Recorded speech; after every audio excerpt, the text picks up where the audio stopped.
15 फरवरी को वाराणसी के समाज सेवी हरीश मिश्रा उर्फ बनारस वाले मिश्रा जी को पुलिस ने शांति भंग करने के आरोप में गिरफ्तार किया। उन्हें विशेष कार्यपालक मजिस्ट्रेट की अदालत में पेश किया गया, लेकिन जमानत याचिका पर कोई निर्णय नहीं लिया गया और उन्हें जिला कारागार भेज दिया गया। समाज सेवियों और राजनीतिक नेताओं ने उनकी गिरफ्तारी को गलत बताते हुए तत्काल रिहाई की मांग की है, क्योंकि यह उनके मानवाधिकारों का उल्लंघन है। आज हरीश मिश्रा को लेकर आप आए थे, लोग एक पूरा डेलीगेशन आया था, क्या कहेंगे इसके लिए? देखिए, सरकार पूरी तरह से अलोकतांत्रिक गैर जिम्मेदार हो चुकी है। हरीश मिश्रा एक व्यक्ति नहीं, वो समाज का नाम है। जो हम लोग सारे लोग जो समाजवादी पार्टी के, कांग्रेस पार्टी के, अपना दल के तमाम ऐसे समाज सेवी संगठन साथी आए थे जो इस देश के लोकतंत्र संविधान में विश्वास रखते हैं। कैसे कोई धर्माचार्य एक जाति की श्रेष्ठता को तय कर सकता है, एक धर्म की श्रेष्ठता को तय कर सकता है? यही काम सत्ता पोषित श्री रामभद्राचार्य ने किया कि ब्राह्मण जाति को जातियों को गाली देने का काम किया, नीच कहा। इसको लेकर के हरीश मिश्रा जी ने अपने आक्रोश में शब्द लिखे। इस पे भारतीय जनता पार्टी के कार्यकर्ता के भावना आहत हो जाती, लेकिन वो भावना आहत नहीं होती कि वही रामभद्राचार्य कहते हैं मरे मुलायम कांसी राम, प्रेम से बोलो जय श्री राम, या जोर से बोलो जय श्री राम। बिल्कुल बोलिए आप, लेकिन क्या मुलायम सिंह यादव को और कांसी राम को इस तरह से अपमानित करने वालों के खिलाफ भी भावना आहित होती कि नहीं होती? तो कहने का मतलब है कि पूरी तरह से जो फासिस्ट तानाशाही सरकार योगी आदित्यनाथ की है और नरेंद्र मोदी की है, वो अपनी सत्ता के खिलाफ आवाज़ नहीं सुनना चाहते। और हम सारे साथी जो लोकतंत्र में विश्वास करते हैं, संविधान में विश्वास करते हैं, हम ऐसी लोकतांत्रिक प्रक्रिया का विरोध करने आए थे कि हरीश मिश्रा को अविलंब छोड़ा जाए। और यहाँ का प्रशासन जिस तरह से पंगु नज़र आता है, इसलिए पंगु नज़र आता है कि यहाँ के डीएम की, यहाँ के कमिश्नर की कोई हैसियत नहीं है, इसलिए कि यहाँ का सांसद कोई मामूली व्यक्ति नहीं है। यहाँ का सांसद देश का प्रधानमंत्री है, जो अभी एक हफ्ते पहले काशी विश्वनाथ मंदिर को दर्शन करने आए दर्शनार्थियों में 3 लोगों की मौत चली गई, 3 लोगों की जान चली गई, मौत हो गई।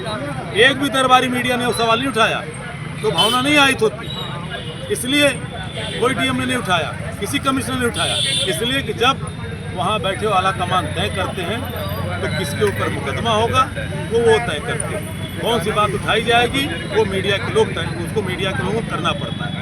इस तरह से हम इस बात के खिलाफ हमेशा मुकर रहे हैं, चाहे हरीश मिश्रा हो, चाहे हमारे आज जो सैकड़ों की संख्या में साथी आए थे, कि अफसर भाई हैं, ऐसे सारे लोग, हम ऐसे ही आवाज़ को उठाते रहेंगे। और आपसे भी निवेदन है कि आप इस लोकतंत्र के मजबूत चौथे स्तंभ हैं। अगर आप मित्रप्राय हो जाएंगे तो लोकतंत्र और संविधान समाप्त हो जाएगा और आने वाली पीढ़ियों को आप जवाब नहीं दे पाओगे कि जब देश में तानाशाही चल रही थी तो आप क्या करेंगे।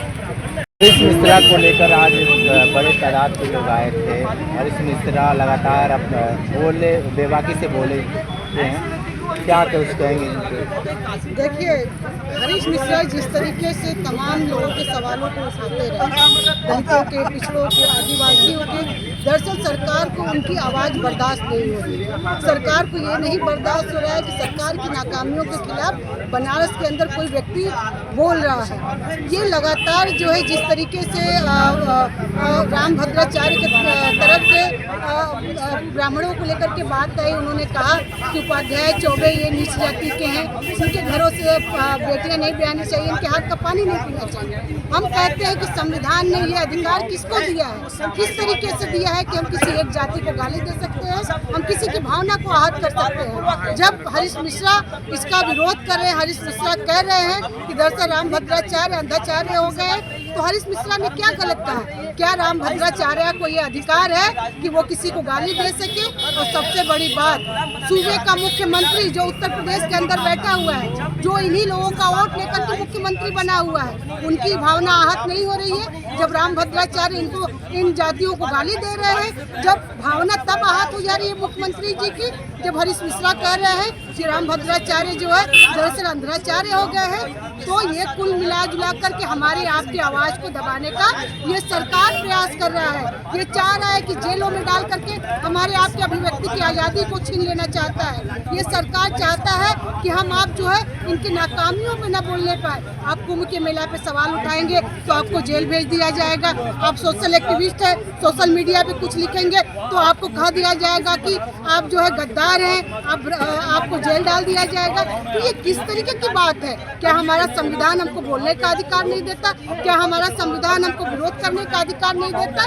इसलिए हम कहना चाहते हैं कि जिनका वोट लेकर के मुख्यमंत्री जी आप कुर्सी पे बैठे हुए हैं, आप जो है उनकी आवाज़ों को दबा नहीं सकते हैं। उन जातियों का भी वोट आपको मिला है जिनको गाली आज राम भद्राचार्य दे रहे हैं। अगर वो लोग आपको कुर्सी पे बिठा सकते हैं तो वो लोग आपको कुर्सी से नीचे उतार भी सकते हैं। और संविधान का सम्मान हमारा आपका सबको करने का अधिकार है, और जो संविधान का सम्मान नहीं करेगा उसको किसी भी कुर्सी पे बैठने का अधिकार नहीं है, चाहे वो राम भद्राचार्य हो, चाहे वो कोई भी हो। और हरीश मिश्रा अगर इसका विरोध कर रहे हैं तो वो गलत नहीं कर रहे हैं।